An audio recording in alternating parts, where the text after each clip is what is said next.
Student, मैं हूं Rahul Kapoor and welcome back to my channel practice with Kapoor sir. Yes, practice makes a man perfect and it's all about our motto that practice should be in a way to make us more and more perfect and be the confidence in the exam. Now, today in this video, we are going to learn a very important topic from class 12th mathematics, probability.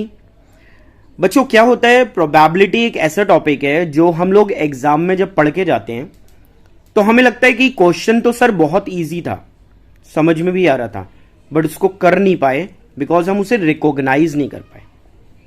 Every time whenever we are learning probability, जब भी हम probability सीख रहे ना, तो हमें probability में exercises start की जाती हैं एनसीईआरटी में और क्वेश्चंस कराना सिखाना चालू किया जाता है।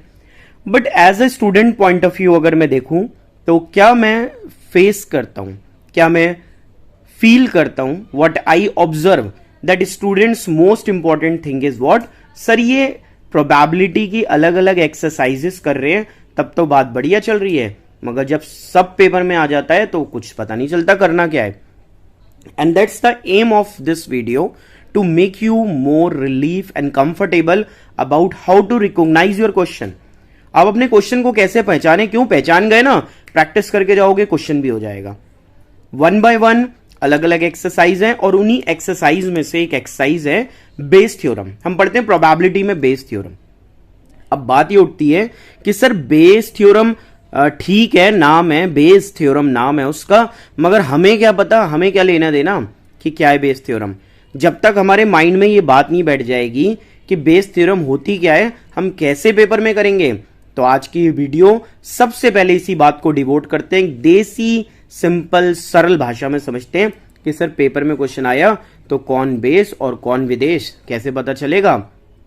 तो इस बात को ध्यान में रखते हुए आज आप लोगों के माइंड में बेस थ्योरम का एक ऐसा कंसेप्ट, एक ऐसा कोर कॉन्सेप्ट डालता हूं जिससे आप लोग कभी भी आगे के बेस थ्योरम पहचानोगे और क्वेश्चन आराम से कर लोगे।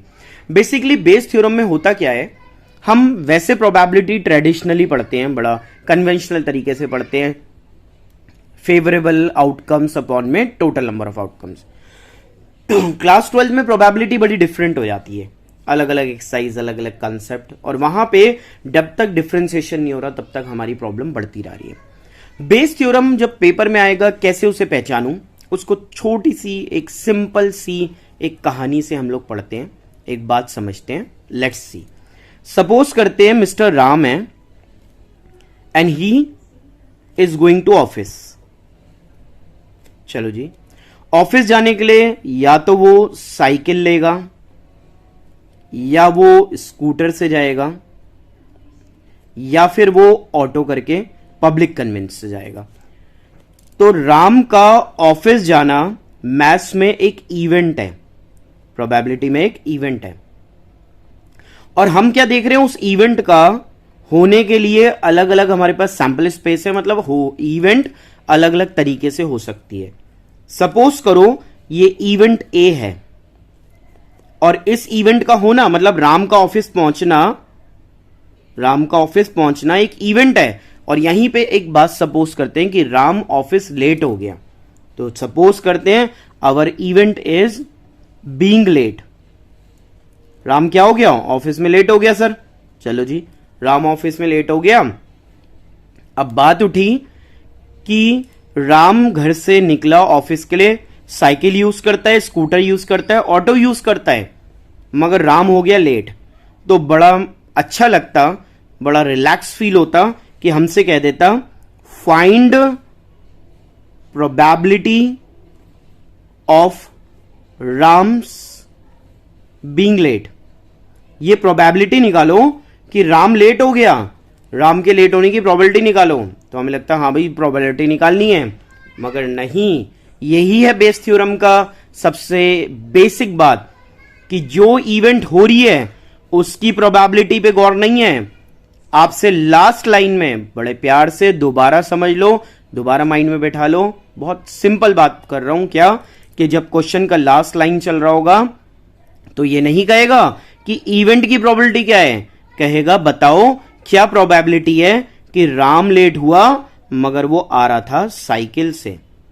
क्या प्रोबेबिलिटी कि राम लेट हुआ बट वो आ रहा था स्कूटर से। क्या प्रोबेबिलिटी है? राम लेट हुआ? नहीं, राम लेट होने की प्रोबेबिलिटी नहीं, वो आ रहा था ऑटो से। तो मतलब कि आपने बात दिमाग में रखा कि सर इसका मतलब तो बात ये उठी कि अगर ए एक इवेंट है और होने के 3 तरीके हैं, E1, E2 एंड E3, तो इसका मतलब सर बेस थ्योरम में कभी भी क्वेश्चन के एंड में फिरकी ले लेगा, ट्रिक ले लेगा, बात घुमा देगा, और उसी बात को घुमाने से हम पकड़ लेंगे कि सर ये बेस थ्योरम है कि प्रोबेबिलिटी ए, इवेंट ए की प्रोबेबिलिटी नहीं निकालनी। We don't have to find probability of event A, we have to find कि वो इवेंट हुई कहां से, मतलब कि E1 से हुई, E2 से हुई या E3 से हुई। बड़ी प्यार से बेस थ्योरम का कॉन्सेप्ट सिखा रहा हूं, प्यार से ही समझते जाओ। मतलब कि इवेंट ए अगर हुई कहां से? E1 से। मैथमेटिक्स में प्रोबेबिलिटी में जब एक इवेंट दूसरे पे डिपेंड है उसे कहते हैं A/E1। ए हुआ कहां से? E2 से, और A/E2 क्योंकि A E2 पे डिपेंड है। ए हुआ कहां से? E3 से, A/E3। मगर हमें तो ये कह रहा है कि व्हाट इज द प्रोबेबिलिटी कि राम हुआ लेट और आ रहा था स्कूटर पे, मतलब बेचारे स्कूटर पे इल्जाम लग गया कि स्कूटर से आया इसलिए लेट हुआ। तो स्कूटर पे आने की प्रोबेबिलिटी, स्कूटर पे आने के बाद लेट होने की probability, and that's all about the Bayes and soul of the concept. Bayes theorem का सोल है। तो आखिरी में जो फाइंड करना है, जो आखिरी में आपको निकालना होगा टू फाइंड, तो वो A1/E1, A2/E2, A/E3 नहीं, आपको निकालना होगा क्या? स्कूटर से लेट हुआ तो स्कूटर से आना E2 और हो गया वो late. This is all about Bayes. बताओ क्या बेस का कंसेप्ट माइंड में बैठा? अगर बैठा हो तो बड़े प्यार से ध्यान रखना पेपर में सर ने क्या सिखाया। Practice eight Kapoor sir. बहुत ही सिंपल भाषा में बच्चों के दिमाग में मैथ्स को डाल देता हूं। क्या कि बेस थ्योरम क्या होगा पेपर में? बेस थ्योरम ये नहीं होगा कि इवेंट हुई। बेस थ्योरम क्या होगा? लास्ट लाइन में बड़े प्यार से समझना कि इवेंट हुई तो कहां से हुई, और जहां आपको कहां से हुई, कैसे हुई, मतलब कि हाउ, वेयर, फ्रॉम, ऐसे वर्ड समझ में आए ना कि कहां से हुई, कैसे हुई, तो समझ जाना सर हमें क्या करना है? बेस थ्योरम अप्लाई करना है। चलिए इसी के साथ में कंसेप्ट क्लियर होने के बाद आप लोगों को लेकर चलता हूं कुछ इंपॉर्टेंट क्वेश्चंस पे जो एनसीईआरटी से अभी मैंने लिए हैं, और पार्ट 1 में एनसीईआरटी के क्वेश्चन से प्रॉब्लम सॉल्व करते हैं, अपना आइडिया क्लियर करते हैं। फिर नेक्स्ट पार्ट में आप लोगों को एक्स्ट्रा क्वेश्चंस, इंपॉर्टेंट और डिफिकल्ट क्वेश्चंस कराऊंगा। So keep watching. क्वेश्चंस पे हम लोग बच्चों अभी अभी आप लोगों ने बेस थ्योरम का कंसेप्ट सीखा कि भाई बेस थ्योरम का कॉन्सेप्ट क्या होता है। जब हम उसे माइंड में बैठा लेते हैं तो आओ क्वेश्चंस ट्राई करते हैं। On your screen there is a question related to Bayes theorem. Paper में ऐसे बेस नहीं लिखा होगा तो जरा इसे छुपा दो और क्वेश्चन पढ़ लो और अपने आप से जज करो कि बेस है भी या नहीं। There are 3 coins, 1 is 2 headed। एक कॉइन के 2 सर हैं और दोनों हेड हैं, मतलब कि बोथ साइड पे हेड है। अजीब सा कॉइन है। Another is a biased coin, दूसरा बायस्ड है मतलब पार्शियल है, किसी की तरफ झुक जाता है, जैसे हम भी पार्शियल हो जाते हैं ना कभी कभी, वैसे कॉइन पार्शियल है, बायस्ड है, मतलब हेड देता है 75%। तो 100% कोई चीज होती है, अगर ये 50-50% देता तो अनबायस्ड होता, बट क्योंकि 75% 75% हेड दिखा रहा है तो ये बायस्ड है। थर्ड है आपका कॉइन अनबायस्ड, मतलब कि 50-50% वाला, जो बचपन से देखते आ रहे हैं, पढ़ते आ रहे हैं। One of the 3 coin is chosen at random. आपने क्या करा? रेंडमली 3 कॉइन चूज करे एंड टॉस्ड, और टॉस भी करे, इट शोज हेड। जब आपने कॉइन टॉस करा तो क्या आया? हेड आया। तो what is the probability of head? न न न न न, रुक जाओ भाई, भागो मत, यही तो बेस है कि हेड आने की प्रोबेबिलिटी नहीं। What is the probability that it was the 2-headed coin, मतलब कि हेड आया, और आया कहां से? हो सकता है 2 हेड से आया हो सकता है बायस से आया हो सकता है अनबायस से आया हो, मगर कहता है हेड आने की प्रोबेबिलिटी नहीं चाहिए मुझे चाहिए प्रोबेबिलिटी किसकी? कि वो आया कहां से। तो अभी अभी मैंने बताया कहां से, कैसे, तो होता है बेस। तो अब आप जल्दी से पेपर में जज कर लोगे और याद करोगे कि सर ने ऐसी ट्रिक सिखाई कि बेस गलत नहीं हो सकता सर। अब how to solve it, solution की बात करते हैं। तो क्या करना? आपकी इवेंट जहां से हो रही हो, मतलब वो 3 आपके सैंपल स्पेस, वो 3 क्राइटेरियाज, उनको लेट कर लेना। सबसे पहले क्या लेट कर लो? E1 इज इक्वल्स टू, कौन सा कॉइन चूज कर रहे हो? Choosing what coin? Two headed coin.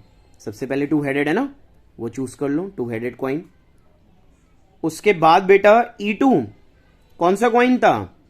Choosing biased coin. वो बाइस्ड है, 75% हेड देता है, बहुत पार्शियलिटी कर रहा है टेल के साथ।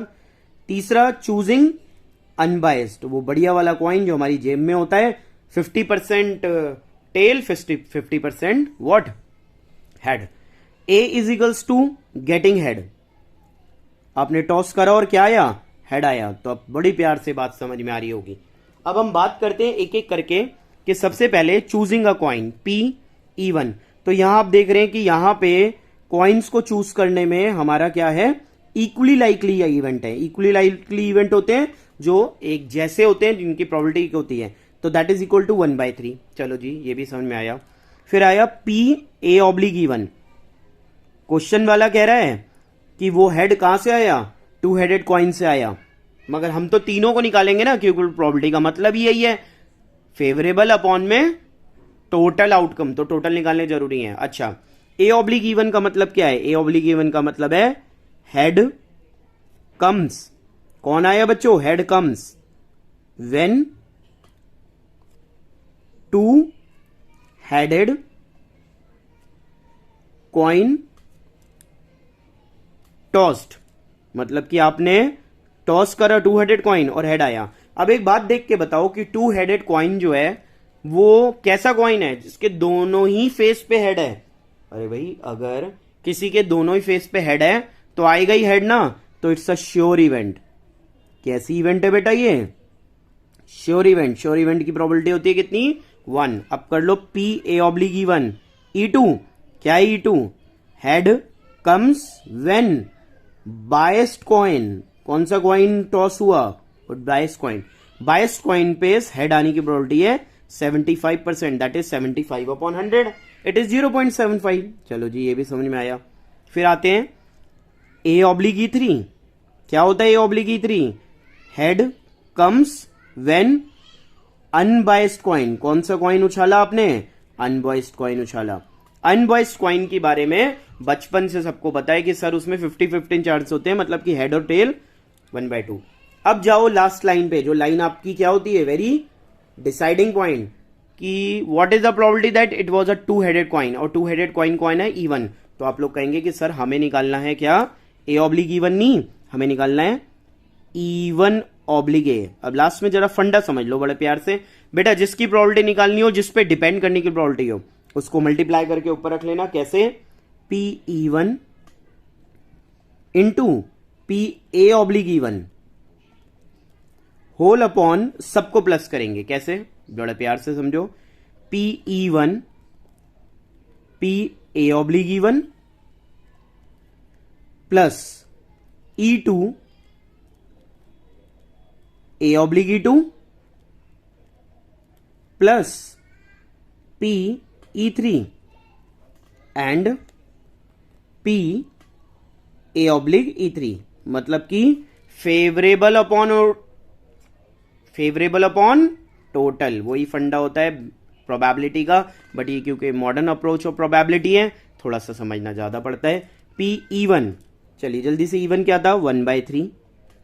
A/E1, what is A/E1? That is sure event 1 whole upon 1/3 into 1 plus E2, that's also 1/3 into A/E2 0.75 plus E3, what is E3? 1/3 into 1/2.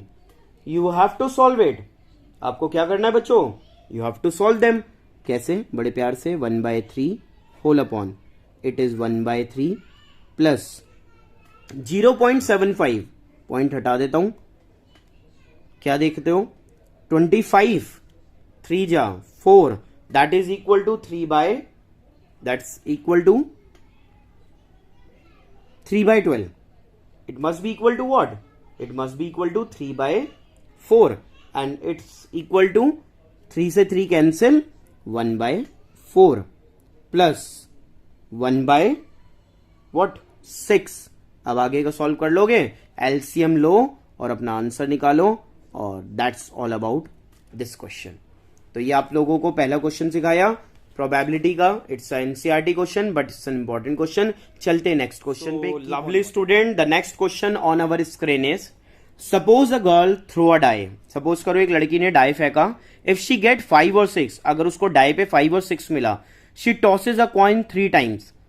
Coin उठाएगी और 3 टाइम्स टॉस कर लेगी और नंबर नोट कर लेगी किसका, हेड का। चलो जी, इफ शी गेट 1 2 3 4 5, 4 5 6 आ गया तो ऐसा करेगी, और 1 2 3 4 आया तो वो टॉसेज अ कॉइन वंस, एक बार उछालेगी। चलो ये काम सही करा, ज्यादा काम नहीं बढ़ाया। And note the result, if she obtain exactly 1 head, अगर उसे एग्जैक्टली 1 हेड मिला तो हमें बोलना चाहिए, हमें पढ़ना चाहिए what is the probability of 1 head. But नहीं नहीं नहीं नहीं नहीं, फिर से रुक जाओ, क्योंकि यही होती है बेस थ्योरम कि लास्ट में गूगली करता है what is the probability that she throw 1 2 3 और 4, मतलब कि हेड आने की प्रोबेबिलिटी नहीं, ये बताओ कि हेड आया कब आया, जब उसने 5 और 6 करा, ये 1 2 3, तो 1 2 3 4। तो बच्चों अभी अभी आपको समझाया कि भाई जब आप लोगों को क्या देखना है, एक इवेंट 2 तरीके से हो रही है नहीं हो रही, तो उस इवेंट होने को हम लोग लेट करते हैं व्हाट, E1 एंड E2। तो सबसे पहले जल्दी से लेट करो, लेट E1 क्या है, गेटिंग 5 और 6। हाथ के हाथ यहां पे PE1 निकाल लो। बेटा एक बात बताओ, डाई पे 5 और 6 कितनी बार है, 2, तो that is equal to 2/6, yes और नो, इट्स इक्वल टू 1/3। फिर E2 गेटिंग 1 2 3 और 4, how many numbers are there, PE2 निकाल लो जरा, 4/6, 4/6 का मतलब समझ रहे हो ना, 2/3। चलो एक इसे लेट करो, ऑब्टेनिंग हेड, क्या ऑब्टेन करा आप लोगों ने, हेड ऑब्टेन करा। कह रहे हो बहुत आसान लग रहा है सर अब तो। अच्छा E1 आ गया, E2 आ गया, अब आप निकालना हमेशा A/E1। A/E1 अब इंग्लिश में लिख नहीं रहा, लाइन बना के लिख नहीं रहा, आपको समझ में आना चाहिए कि आया हेड, और कब आया, जब उसने डाई पे क्या गेट करा, 5 और 6। अब बेटा जब डाई पे 5 और 6 जब आया था तो क्वेश्चन ने बोला कि व्हेन शी गेट 5 और 6 she tosses the coin 3 times. तो इसका मतलब ये तब तक नहीं आएगा जब तक आप टॉसेज अ कॉइन 3 टाइम्स के सैंपल स्पेस नहीं निकालोगे। तो आप लोगों को पता होना चाहिए कि भाई अगर हम एक कॉइन को एक बार उछालते हैं, अगर हम एक बार थ्रो करते हैं तो देर इज अ रिजल्ट 2, और हम तो 3 बार उछाल रहे हैं तो देर आर रिजल्ट 8। अब कैसे बनाएं सैंपल स्पेस, जरा प्यार से, और सैंपल स्पेस बनाने की भी ट्रिक समझ लो। कहोगे सर ये तो बहुत ही आसान बन गया, कैसे, लेट्स सी। एक बार कॉइन उछाले, 2 रिजल्ट होते हैं, हेड टेल, हेड टेल। दोबारा लिख दो, head tail, head tail, head head tail tail, head head tail tail. और एक बार पूरी लाइन को हेड दे दो जी, और एक बार पूरी लाइन को टेल दे दो, दे दिया सर। हो गया ना बड़ा आसान। कैसे बनाते थे आज से पहले, head head head head head tell, कहीं ना कहीं कोई ना कोई भूल जाते थे, अब नहीं भूलोगे आज के बाद। हेड हेड हेड है तो टेल टेल टेल भी है, THH है तो HHT भी है, HTH है तो THT भी है, TTH है TTH है तो HHT भी है। चलो अब निकाल लो PA/E1।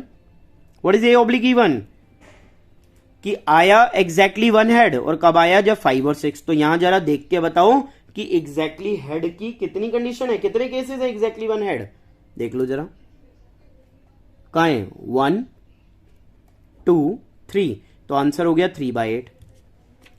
PA/E2, क्या बोलोगे PA/E2 को, कि सर टॉस करने पे आया 1 2 3 4 और कॉइन उछाला एक बार, तो एक बार कॉइन उछालोगे तो क्या हेड आने की प्रोबेबिलिटी नहीं पता, सबको पता है 1/2 होती है। क्वेश्चन की लास्ट लाइन कहती है find the probability she threw 1 2 3 4। तो वो 1 2 3 4 क्या है, E1 है E2 है E2 है। तो सर हमें निकालना है P E2 ऑब्लिक ए। अब बड़े प्यार से समझ में आ रही होगी बात कि क्या करना है, P E2 A oblique E2 whole upon E1 dot A oblique E1 plus सबको नीचे ऐड कर देना है A oblique E2। Write down your values now. P E2. What is E2? 2/3. A oblique E2. ये रहा sir 3/8 whole upon E1 1/3. A oblique E1 3/8. बेटा A oblique E2 this is 1/2. Sorry. Plus E2. What is E2? E2 is 2/3. What is A oblique E2? 1/2. Solve it and get your answer. It's all about another question from Bayes theorem. चलिए बढ़ते हैं इसी series में आगे। Students अब जो screen पे question है ये हमें बड़ी प्यारी सी और एक बड़ी हैरान करने वाली बात समझाने वाला है। अभी तक पढ़ते आ रहे हैं बेस थ्योरम सर से समझा कि बेस थ्योरम अप्लाई कैसे करें। अब जो ये क्वेश्चन है वो हम लोगों को सिखाएगा कि पेपर में बेस करते करते हम लोग कहीं बेस के रास्ते से ना भटक जाएं और लाइन को ध्यान से पढ़े बगैर कहीं बेस कराएं। मतलब क्वेश्चन तो लगेगा बेस है बट वो एग्जैक्टली बेस से करना ही नहीं करना। That's all about this question. पढ़ते हैं क्या लैंग्वेज है। An urn contain 5 red and 5 black ball. एक बर्तन में 5 ब्लैक एंड 5 ब्लैक रेड और ब्लैक 5 ब्लैक बॉल है। A ball is drawn. आपने एक बॉल उठाई और उसका कलर नोट कर लिया और बर्तन में वापस डाल दिया। Moreover 2 additional balls of the colour drawn. और आपने जो कलर की बॉल आई थी उसकी 2 एडिशनल बॉल डाल दी। And then a ball is drawn at random. और आपने तब एक बॉल क्या करी, निकाली। What is the probability that the second ball is red. कहते क्या प्रोबेबिलिटी है कि वो सेकेंड बॉल रेड है। सर हमें कुछ जचा नहीं, अटपटा सा लगा कि हम तो ये पढ़े ना, हमें तो बेस तब समझ में आती है कि ऐसे लिखें कि what is the probability that the drawn ball is red. क्योंकि वहां पे जो पहली बार बॉल निकाली और वो वापस रख दी वो रेड भी हो सकती थी और ब्लैक भी। तो अगर ऐसा आ जाता कि जो सेकंड बॉल निकली उसकी प्रोबेबिलिटी नहीं आए, प्रोबेबिलिटी किसकी आए कि सेकंड बॉल निकली तो निकली मगर जो पहले बॉल देखकर कलर वापस डाली थी वो रेड थी या ब्लैक थी। तो आ गई ना यहां पर बात कि जो काम सेकंड बॉल निकलने का है, जो इवेंट सेकंड बॉल की है, वो हो सकती थी कब, अगर हो सकता था पहली बॉल रेड हो या पहली बॉल ब्लैक हो। लास्ट लाइन जब कह देती है ना कि काम हुआ कहां से तो बेस होता है, अदरवाइज वो फुल्ली बेस नहीं है। तो it's not a complete base. तो ये तो हमें पेपर में यहीं पे सीखने को मिल रहा है सर कि how to recognise questions in your exam and how to do that. अब इस क्वेश्चन में आप क्या देखते हो कि सबसे पहले अगर हम बात करें तो लेट करते हैं। Let first ball is red. जो पहली बॉल हम लोगों ने निकाली वो कौन से कलर की आई, रेड बॉल आई। अब सपोज करो P red ball, probability of red ball, how many red balls are here, 5, that is 5/10। अब आपको क्वेश्चन ने बोला कि जिस कलर की बॉल आएगी उसे नोट करके 2 और बॉल डाल देना। तो 2 मोर रेड बॉल एडेड।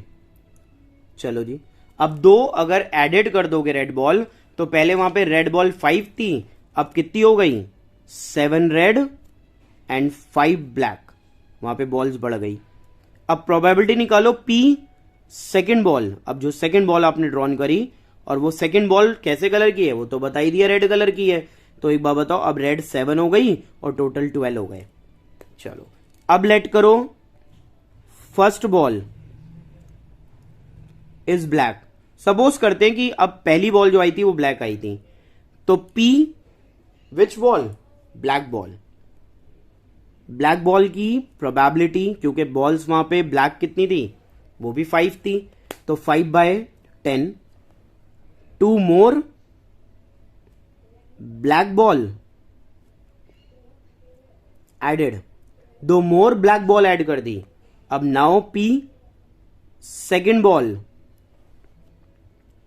अब एक बात बताओ, जब 2 ब्लैक बॉल ऐड कर दोगे तो वहां पे रेड तो 5 ही रहेंगी ना, और 7 ब्लैक हो जाएंगी।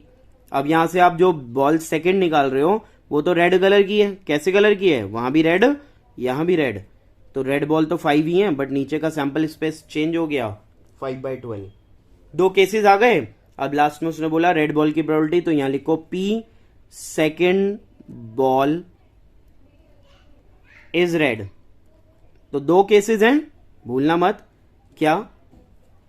सबसे पहले पहली बॉल रेड आई, सेकेंड बॉल रेड आई, 5/10 इंटू 7/12, 5/10 इंटू 7/12।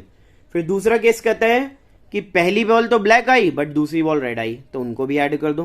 क्या? प्लस करके 5/10 into 5/12। And this is all about the simple basic conditional probability. इसे कंडीशनल प्रोबेबिलिटी कहते हैं, बट बच्चों को कुछ नहीं पता कंडीशनल क्या है, बेस क्या है। क्यों?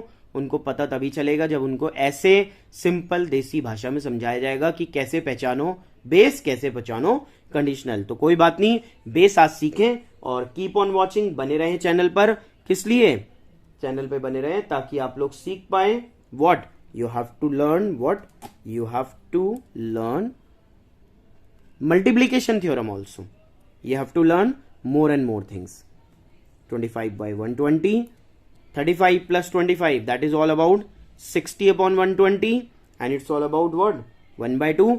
बेटा ये जो यूनिक सा क्वेश्चन है जिसमें बेस लगते लगते भी रह गई, ये क्वेश्चन आपको सिर्फ एनसीईआरटी की बेस थ्योरम की एक्सरसाइज का फर्स्ट क्वेश्चन मिलेगा। सो कीप इट वॉचिंग और उसको ट्राई भी कर लीजिएगा। नेक्स्ट पार्ट में आप लोगों को और एक्स्ट्रा क्वेश्चन सिखाऊंगा। आज के लिए इतना काफी है। Closing the video. If the video is really helpful to you, like, subscribe and share it to more and more to student, ताकि उनको भी बेस का कंसेप्ट क्लियर हो पाए। Goodbye, take care.